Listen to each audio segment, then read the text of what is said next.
Well, good evening, ladies and gentlemen. Welcome back to my channel, and welcome back to another quick and dirty test of the Radeon 7750, this time with the game Titanfall.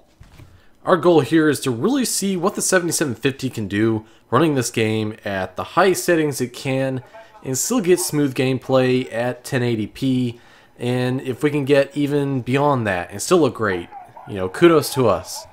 But immediately, as you can see here, I have all the settings at their maximums, even ambient occlusion enabled, even insane textures, and looking at that FPS meter, we are down into the single digits for a moment, but for the most part, we are sub 30 FPS. One little quip about this game is the fact that different levels in this game are going to load your GPU differently in terms of the amount of polygons, the number of textures, and just how badly or how well your graphics card is going to be able to handle it. Even worse is when the action gets super heavy on screen with all the explosions, special effects, etc. This card really just cannot handle this game at its maximum graphics at 1080p. Now if we look at the Xbox One version of this game actually runs at just above 720p. Now on Xbox One it does run at 60 FPS, and this is a game that's really designed around 60 FPS. If you don't already know, Titanfall is created by the original people who created Call of Duty, and that includes the people who kind of normalized 60 FPS gameplay for that series on the past-gen consoles, the PS3 and the Xbox 360. On the PC, obviously, people are going to have different pieces of hardware. Now, the 7750 here is about 2/3 the power of an Xbox One, and has even less memory bandwidth and even less total memory for use in video applications. And to be quite honest, I'm surprised the game is running as well as it is with insane textures enabled. We're already on the cusp of our 1 GB video memory limits already, as you can see up there at top in the MSI Afterburner statistics, and you can also see that I am sucking it up really badly as I'm recording this with my phone as to not to burden my CPU with recording a direct feed. I do want to reiterate, we are running at 1920 by 1080 full HD here with max settings, including insane textures once again. But like I said, even the Xbox One version of this game is not running 1080p. It's running, I believe, 792p, and I don't remember what the horizontal resolution is, but that is what the vertical resolution is of the game in that version. Also, the Xbox One version is not running 6 times anisotropic filtering. It's probably running 4 times and maybe perhaps 8 times, but I bet it's more likely 4 times. We also have to consider that all the super ultra high settings that we enabled for this game running on the video card right now is still even higher than what we're going to see on the Xbox One. So while I'm disappointed to see the 7750 not do so well, not so hot here, at the same time I am sort of impressed. But we do need to dial back the settings if we want at least smooth 30 FPS gameplay. So let's switch gears a little bit. Let's show off another level just to show you what I was talking about, how different levels load the graphics processor differently in terms of just how much of a burden they really are. So here we are jumping into a game on the map known as Fracture, which compared to Smuggler's Cove is quite a bit easier on our graphics card. One thing I remembered to do here is on that Smuggler's Cove part, I actually had the game running at 1920 by 1200. I'm sorry if I made the mistake of saying 1080p. For Fracture here, I did correct that it is running at 1920 by 1080p, 16 by 9 ratio, not 16 by 10, like my monitor can fully handle. But yes, true 1080p is what we're running right now, and immediately we can see that we got a slight FPS bump, which is more than welcome, and will continue to be evident in this map. But even still, this map in particular is much less of a burden on our graphics card than Smuggler's Cove and some of the other maps in this game. Like anyone else, my expectations out of a game and how it runs on a video card is I want 1080p if I can get it. It's not an absolute requirement, but 1080p, just actual resolution of whatever monitor you're using, is ideal. We absolutely want to be above 30 FPS. We don't want to go below it. I mean, if it happens once or twice out of, you know, over a couple minutes of gameplay, that's not a big deal.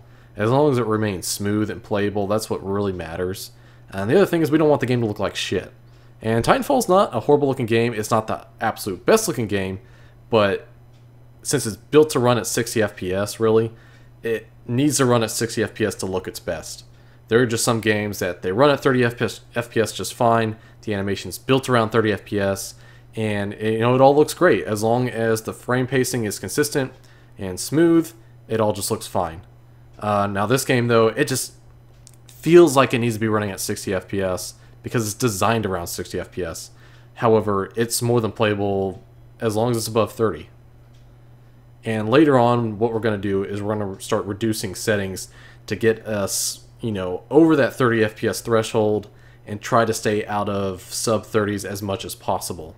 Which in this game is actually not that hard. All we're going to really have to give up is pretty much just ambient occlusion and our texture resolution. Once we get rid of, as long as we lower our texture resolution from insane down to high and get rid of ambient occlusion, all of a sudden, above 30 FPS gameplay just kind of becomes a reality and just absolutely normal.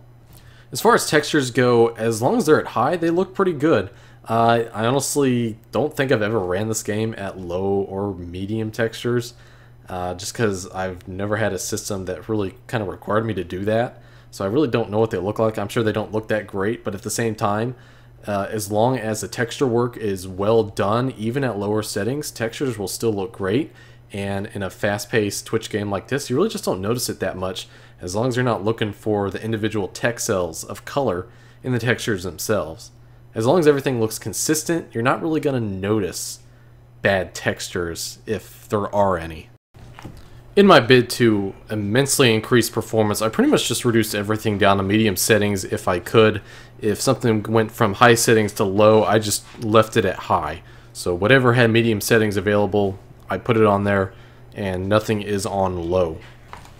Doing this, of course, increases performance immensely from what we originally were at. One thing that kind of sucks about the graphics options in Titanfall is you can't change resolution and screen resolution and texture resolution on the fly. You actually have to exit out of the game, go all the way back to the title screen to do those two things. I wish I could have lowered the texture resolution just to demonstrate how much faster the game will run if you lower the texture resolution down to high from insane. So I'm sorry I didn't do that, but I didn't want to. What's kind of funny is as I was doing all this testing, it had been a really long time since I've really just sat down and played Titanfall. I had kind of just a lot of fun running through the game and seeing how well it did, but I just kind of got sort of into it. Like I said, it's been a while since I've played this game. I totally recommend going out and getting it. If you haven't, you can probably get it for pretty cheap on console. I got it on Origin for 14 bucks, not even more than half a year after this game originally came out, which was 2013 or early 2014, I don't remember. But it's totally worth getting if you like Call of Duty, or if you want something that's similar to Call of Duty, or just something that's super exciting and fun to play. So go out and get it. Getting back into discussing the performance, dropping the texture resolution, the anisotropic filtering, and getting rid of that ambient occlusion has bumped up our average FPS quite a bit. And we can also see that, of course, the game just goes from 30 FPS all the way up to 40, even up to 50, depending on the situation. Even with our slightly reduced settings, the game still looks good, plays smoothly, plays well. I wish it was at 60 FPS, but beggars can't be choosers. And I certainly don't want to reduce all of the settings to make this game look kind of junky. What we have here, I think, is a completely reasonable setup for enjoying this game if you are stuck with a Radeon 7750. I will also mention this game needs more than 4 gigabytes of memory. And I'm not talking about it'll run okay at 4 gigabytes of memory. You need more. This system has 6 gigs, and it runs perfectly reasonably fine with the Radeon 7750 1 gig, the i3-2120 at 3.3 gigahertz, and of course, like I just mentioned, 6 gigabytes of DDR3 memory. I remember trying to run this game on my previous system, which was a Phenom quad-core Radeon 5850 1 gig and 4 gigabytes of DDR3. It did not like running on 4 gigabytes at all. You can already see right there in our statistics, this game is using about 4.5 gigabytes. Well, the entire system's using 4.5 gigabytes. So it goes to show that this game is really a memory hog, but that's actually pretty normal of Source Engine games, especially one like this that's been heavily modified to just go so far beyond what we normally see out of a Source Engine game. So I hope you guys enjoyed this video. I hope it inspires you to maybe, get that old piece of hardware you just have sitting around doing nothing, get it to do something for you. Make it into a light gaming system for your TV or something like that. You'd be quite surprised what these older and weaker, well, weaker quotation marks, components can actually do, as long as you just don't expect too much out of them. So once again, I hope you guys enjoyed this. Please like the video if you enjoyed it and got something out of it. Subscribe to my channel if you want to see more stuff like this. I do have some more quick and dirty Radeon 7750 videos on the way, so make sure to subscribe so you don't miss out on any of those. Well, my name is Blitz. I hope you guys have a good one. Thank you for watching. There we go.